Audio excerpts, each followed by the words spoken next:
ሰላም ሰላም፣ እንዴት ናችሁ? ውድ የጽጌ ኪችን ቤተሰቦች እንዴት ናችሁ? ዛሬ የምንሰራው ቴራሚሶ ነው።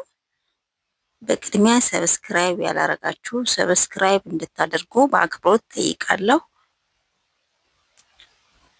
የሚያምር ቴራሚሶ በቤታችን እንዴት መስራት እንደምንችል አብረን እናያለን። በቅድሚያ ወተት እንደምትፈልጉት መጠን፣ እኔ በመጠኔ ነው ያደረኩትኝ። እኔ ትንሽዬ ፓትራስ ስለሆነ የምሰራው 80 ግራም ስኳር ከዛ እናዋህዳለን።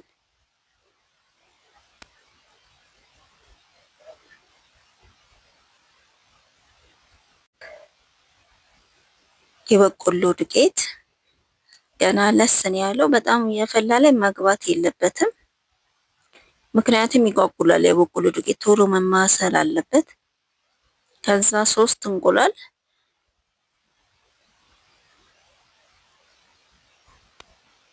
አስኳሉ ነው የሚደረገው። እንትኑ ውሃ ነጩ ክፍል አይደረግም፣ ቢጫው ብቻ ነው የሚደረገው። ቫኒሊያ እናንተ ሰፋ ያለ ፓትራ ላይ የምትሰሩ ከሆነ እንቁላሉን መጨመር ስኳሩን መጨመር አለባችሁ።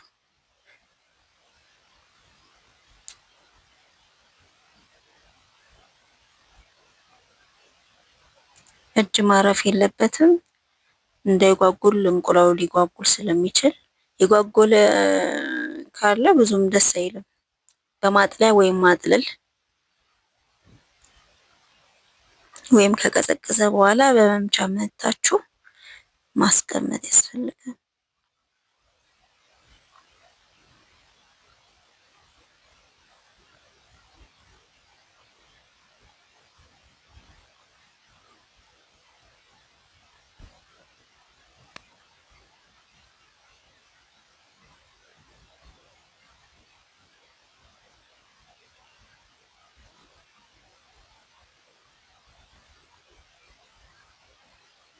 አሁን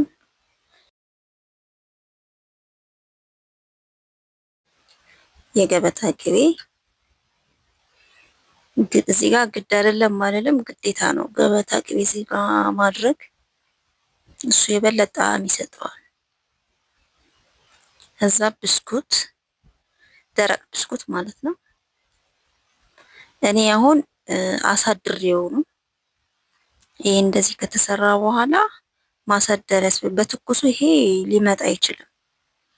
አሳድራችሁ ከዛ በኋላ ጠዋት ላይ ወይም ደግሞ ጠዋት ከሰራችሁት ወደ ማታ ላይ መስራት ትችላላችሁ።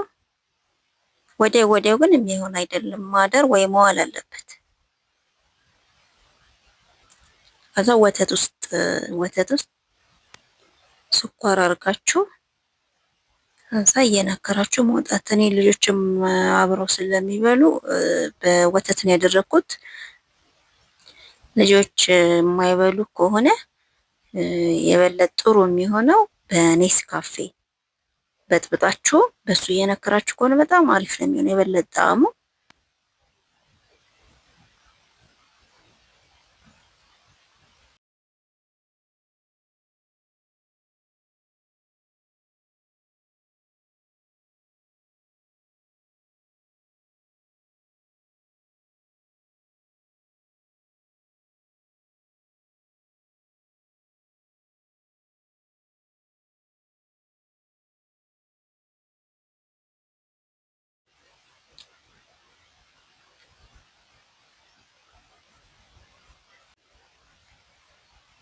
እዛ አንድ ብስኩትን እያደረገን አንድ ክሬሙን እያደረገን 3 ሌየር መስራት አለብን። 3 በቂ ነው ብዬ እላለሁ። 3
የቾኮሌት ፓውደር እነሰንሳለን ከላይ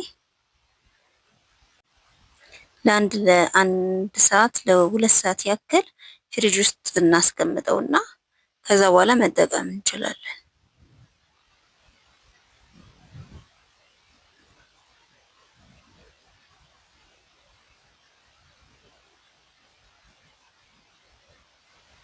ከአንድ ሰዓት ከሁለት ሰዓት በኋላ አውጥታችሁ መመገብ ትችላላችሁ።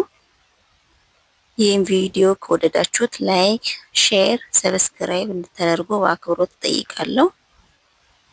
በሌላ ቪዲዮ እስከምንገናኝ ሰላም ሁኑ።